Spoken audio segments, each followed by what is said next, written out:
Hi friends, ఈ రోజుల్లో technology ఎంత పెరిగితే మోసాలు కూడా అంతే పెరుగుతున్నాయి. దానికి నష్టపోయిన వాళ్ళు, ప్రాణాలు కోల్పోతున్న వారు కూడా అంతే ఎక్కువ పెరుగుతున్నాయి.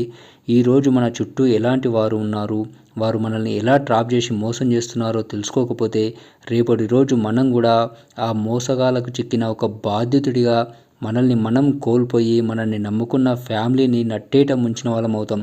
కాబట్టి జస్ట్ 5 మినిట్స్ టైం కేటాయించి ఇలాంటి మోసాల గురించి తెలుసుకొని రేపు మీరు అలా కాకుండా జాగ్రత్త వహించండి. మీకు ఈ వీడియో ఏమాత్రం నచ్చినా లైక్ చేయండి. మరిన్ని ఇటువంటి వీడియోస్ కోసం మన ఛానల్ని సబ్స్క్రైబ్ చేసుకొని ఎంకరేజ్ చేయండి. Thank you friends. మనం ఈ వీడియోలో ఈరోజు జరిగిన మోసాల గురించి చూద్దాం. అంటే రోజు ఇన్ని జరుగుతున్నాయని మనం తెలుసుకోవాలి. మనం తెలుసుకోవాల్సిన ఫస్ట్ కేస్, అతని పేరు సంజీవ్. అతనికి 24 సంవత్సరాలు. అతనిది కామారెడ్డి జిల్లా కేంద్రంలోని దేవునిపల్లి. అతనికి పెళ్ళి అయింది. పెళ్ళం పేరు శ్రీలత. వీళ్ళకు ఒక కొడుకు, కూతురు ఉన్నారు. అయితే సంజీవ్ 1.5 ఇయర్ బ్యాక్ వరకు సాఫ్ట్వేర్ ఇంజనీర్గా పనిచేసిండు. కానీ 2 సంవత్సరాల క్రితం నుండి ఆన్లైన్ బెట్టింగ్లకు అలవాటు పడ్డ అతడు అప్పులు చేస్తూ ఆన్లైన్ బెట్టింగ్లో నష్టపోతున్నాడు. వద్దు, ఇప్పటికే చాలా నష్టం వచ్చింది, ఇక నుంచి అయినా అవి ఆన్లైన్ బెట్టింగ్ ఆఫ్ చేయి, కొంచెమైనా మనం ప్రశాంతంగా ఉందామని భార్య ఎంత అయిపోయినా కానీ వినలేదు. అలవాటు పడ్డ పానం కదా, ఏడింటది.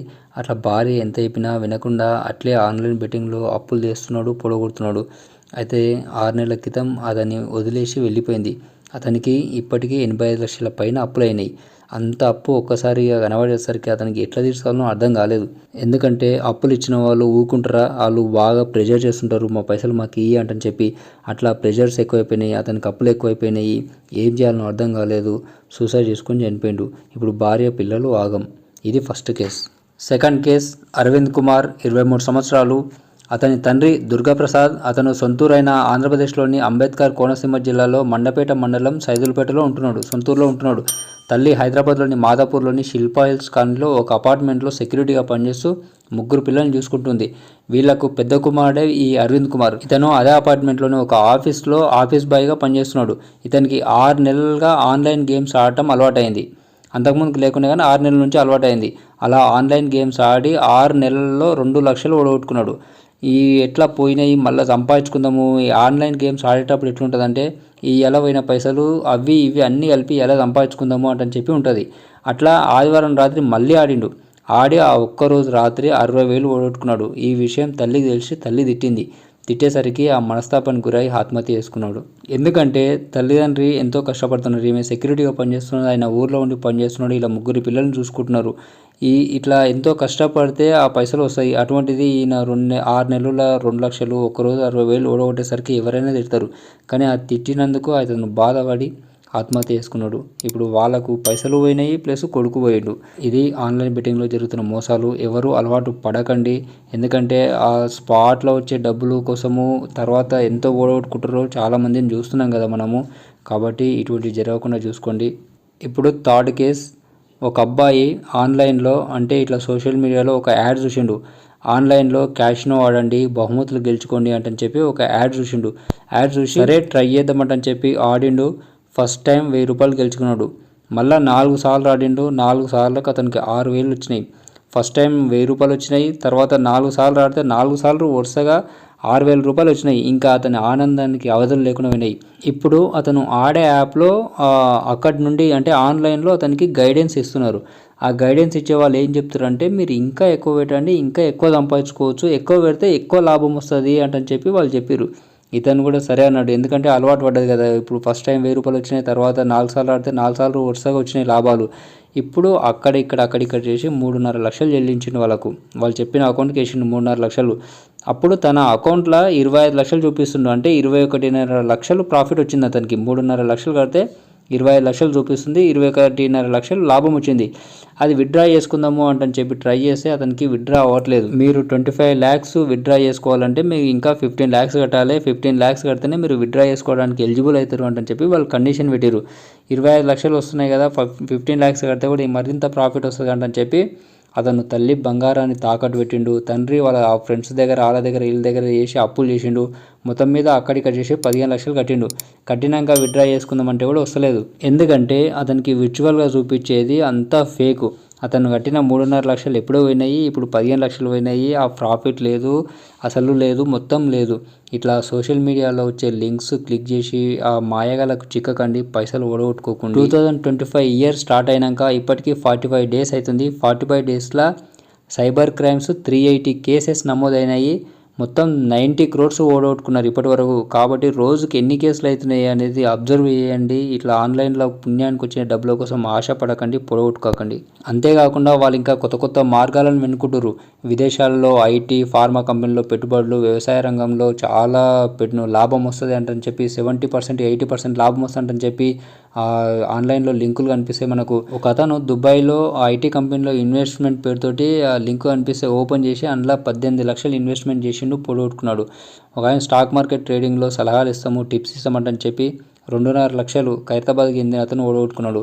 హోటళ్ళు, రెస్టారెంట్లో రేటింగ్ ఇవ్వాలి, మీకు రోజుకు 1000 రూపాయలు, 3000 సంపాదించుకోవచ్చు అంటని చెప్పి యాడ్స్ వచ్చినాయి. ఆ యాడ్స్ చూసి ఒక్కొక్కరి దగ్గర అన్నీ ఇన్ని కలిపి లక్షలు వాళ్ళు సంపాదించుకున్నారు. ఇవన్నీ సైబర్ క్రైమ్లో నమోదైన కేసెస్. ఇలా చాలా వాటి పేరుతోటి సోషల్ మీడియాలో వచ్చే లింక్స్ కనిపిస్తే వాటిని క్లిక్ చేసి మోసపోకండి. ఫ్రెండ్స్, ఇప్పుడు 4వ కేసు హైదరాబాద్లోని సైదాబాద్ ఐఎస్ఆర్కి చెందిన 72 సంవత్సరాల వ్యక్తి. అతను మామూలుగా ఈ సోషల్ మీడియా యూజ్ చేస్తున్నాడు. అతనికి ఫేస్బుక్లో అక్షిత శర్మ పేరుతోటి ఒక ఫ్రెండ్ రిక్వెస్ట్ వచ్చింది. యాక్సెప్ట్ చేసిండు. ఇద్దరు చాట్ చేసుకున్నారు. ఆమె చెప్పింది నేను ఇట్లా సంపాదిస్తా అని ఒక సందర్భంలో చెప్పింది. ఆమె ట్రేడింగ్ గురించి చెప్పింది. $500 ఇస్తే మీకు మంచి ప్రాఫిట్ వస్తాయి అని చెప్పి నమ్మించింది. ఇతను సరే అంటని చెప్పి, ఎందుకంటే చాటింగ్ చేసుకున్నారు, అతను నమ్మిండు కదా ఆమెని. నమ్మినాక ఆమెకు 41,500 సెండ్ చేసిండు. సెండ్ చేస్తే ఆమె 4,500 ప్రాఫిట్ ఇతనికి పంపించింది. అట్లా వితిన్ 1 డేలో 41,500కు 4,500 అంటే 10% ప్రాఫిట్ వస్తుంది అంటని చెప్పి అతను బాగా ఆశపడి ఇప్పుడిన్ని ఆడ అప్పులు తీసుకొచ్చి అవి ఇవి చేసి 66,14,000 ఆమెకు పంపించిండు. పంపించిన తర్వాత ప్రాఫిట్ అడిగితే ప్రాఫిట్ లేదు, అక్కడికించి ఫోన్ ఆన్సరే లేదు. ఎందుకంటే ఫోన్ స్విచ్ ఆఫ్ చేసి వాళ్ళు ఎప్పుడో పోయారు. అప్పుడు ఇతను పోయి సైబర్ క్రైమ్లో కంప్లైంట్ చేసిండు. ఇట్లా ఆన్లైన్లో కనిపించే ఏవైనా సరే మోసాలే, అది బాగా గమనించండి. ఫ్రెండ్స్, 5వ కేసు. అతని పేరు కలువ భార్గవ్, 34 సంవత్సరాలు. అతనిది చింతల్, వెంకటేశ్వర నగర్. అతను కొన్ని కంపెనీల హెచ్ఆర్ మేనేజర్గా పనిచేసిండు. 1 ఇయర్ బ్యాక్ మాదాపూర్లోని హైటెక్ సిటీలో నియోజన్ సాఫ్టెక్ సొల్యూషన్ పేరుతోటి నకిలీ సాఫ్ట్వేర్ కంపెనీ స్థాపించిండు. కార్పొరేట్ తరహాలో కొంతమంది ఎంప్లాయీస్ని పెట్టుకొని పనిచేస్తున్నట్టుగా అక్కడ వాతావరణం సృష్టించిండు. అది చూసిన చాలామంది యూత్ అట్రాక్ట్ అయ్యారు. ఎందుకంటే ఒక మంచి కార్పొరేట్ సాఫ్ట్వేర్ కంపెనీ లాగా అది కనిపిస్తుంది. దాని రెంట్ 2 లక్షల పైన ఉంది. అతను సెలెక్ట్ చేసుకున్న కొంతమంది ఎంప్లాయీస్కి శాలరీస్ ఇస్తూ జాగ్రత్త పడ్డాడు. కొన్ని కన్సల్టెన్సీలను, కోచింగ్ సెంటర్లను కలిసి వాళ్ళకు కమిషన్ ఇచ్చి ఎవరైతే జాబ్ కోసం ట్రై చేస్తుంటారో వాళ్ళ రెజ్యూమ్లను తీసుకొని వాళ్ళకు మెయిల్ చేసేది, జాబ్ వేకెన్సీస్ ఉన్నాయంటని చెప్పి. ఎవరైతే ఇంటర్వ్యూకి వస్తారో వాళ్ళని ఇంటర్వ్యూ చేసేది, ఏదో ఒక రీజన్ చెప్పి ఫెయిల్ చేసేది. అట్లా ఫెయిల్ చేసినాక వాళ్ళకు చిన్న హింట్ ఇచ్చారంటే 1 లక్ష, 2 లక్షలు వాళ్ళ నుండి ఎంత గుంజితే అంత వాళ్ళ నుండి తీసుకొని వాళ్ళకు జాబ్ ఇచ్చేవాడు.